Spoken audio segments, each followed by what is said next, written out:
Imagine a nation where corruption eats away at people's hopes, where betrayal lurks in the shadows of power.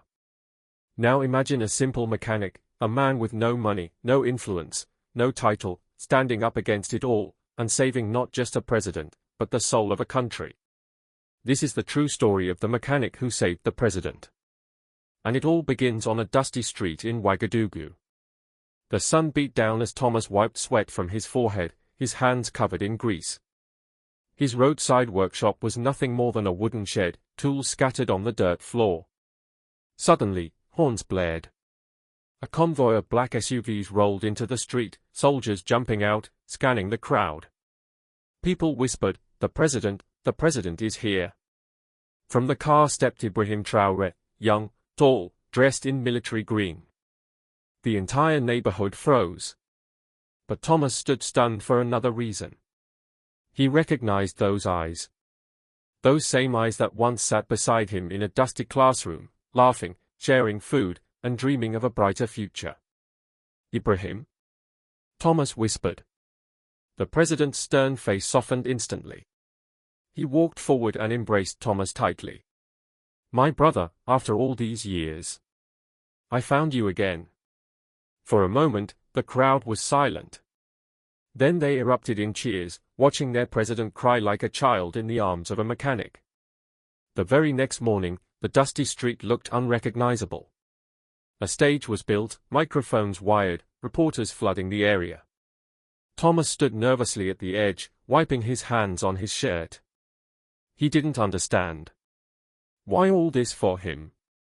Then Ibrahim stepped forward, speaking into the mic, his voice echoing across the street. "People of Burkina Faso, today, I want to honor not a minister, not a general, but my childhood friend." He turned toward Thomas. "This man once gave me food when I had nothing. He carried me when I was weak. And yesterday, he reminded me of my duty, to serve you all with truth." The crowd clapped, some wiping tears. From this day forward, this humble workshop will be transformed into a training center for our youth. Thomas will teach them dignity through skill. His daughter, Amina, will study anywhere in the world, on a full scholarship.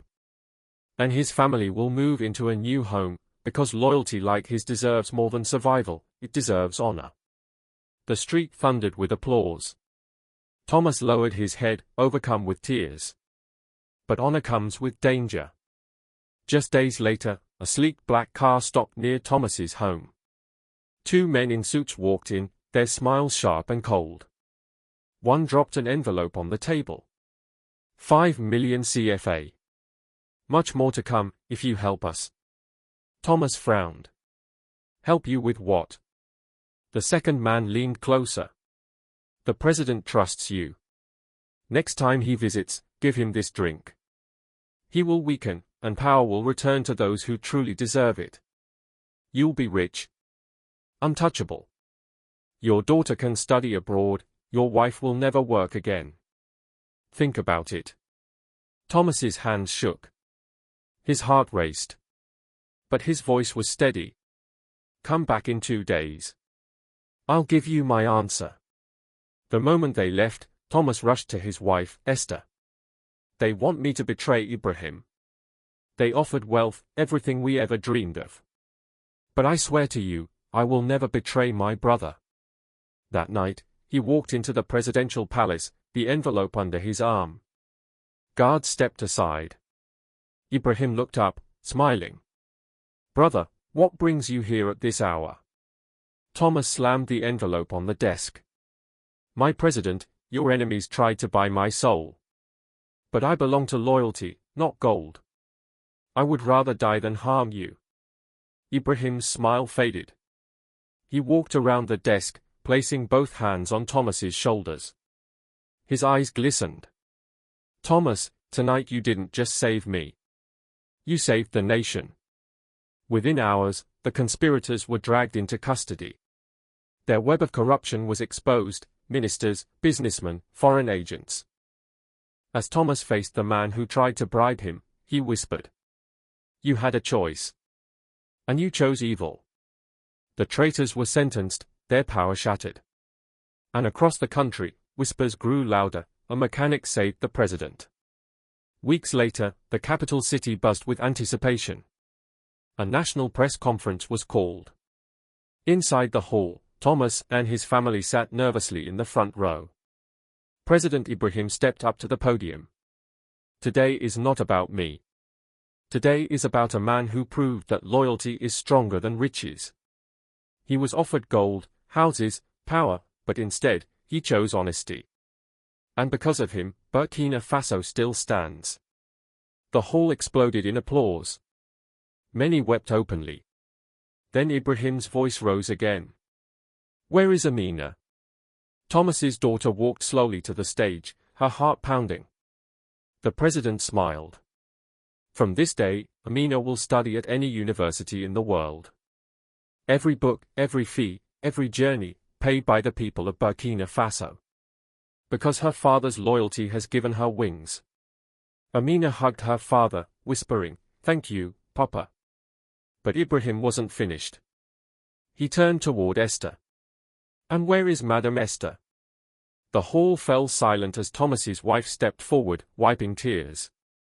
"You stood by your husband, encouraging him to choose truth even when it was dangerous. You raised a family of strength.